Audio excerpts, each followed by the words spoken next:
Liberus, rompiendo el tabú.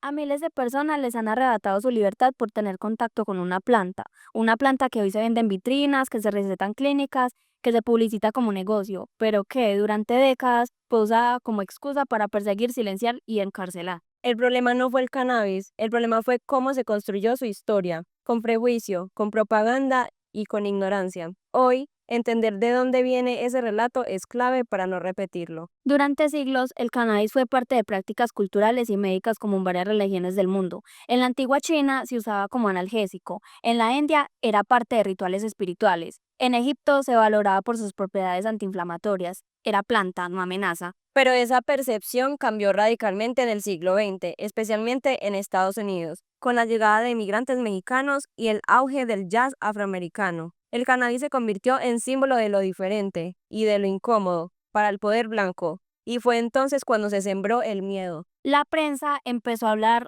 de asesinos drogados con marihuana. Películas como Reefer Men mostraban escenas absurdas de jóvenes destruyendo su vida por fumar. En 1937 se firmó la primera gran ley que criminalizaba su uso, sin estudios, sin evidencia y sin debate. Aquí entra la historia. Una mujer afroamericana fue arrestada por tener un pequeño cigarro de cannabis en su bolsillo. Trabajaba limpiando casas y usaba el cannabis para dormir. Pasó 3 años en prisión. El problema no fue el porro, fue la ley, una ley creada para controlar cuerpos, no para proteger vidas, y lo mismo se repitió en América Latina, donde copiamos modelos punitivos sin entender que el daño era mayor que la solución. Mientras eso pasaba, grandes laboratorios empezaron a investigar el cannabis con otro enfoque. En los 90 se descubrió el sistema endocannabinoide y lo que antes era una droga peligrosa pasó a ser medicina alternativa. Irónico, ¿no? Hoy el cannabis se regula en Canadá, se vende en dispensarios en Estados Unidos, su receta en Alemania y se estudia en universidades. Pero en muchos de nuestros países la conversación aún está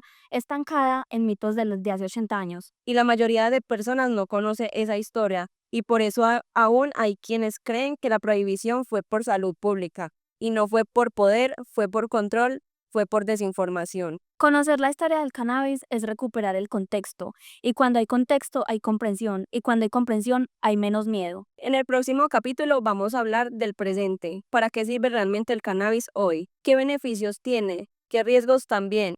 Y sobre todo, ¿qué deberíamos saber antes de decidir consumir? Si algo de este episodio te incomodó o te hizo pensar, compártelo. La educación empieza por una conversación honesta. Esto es Liberus y la verdad siempre tiene raíces más profundas de lo que parece.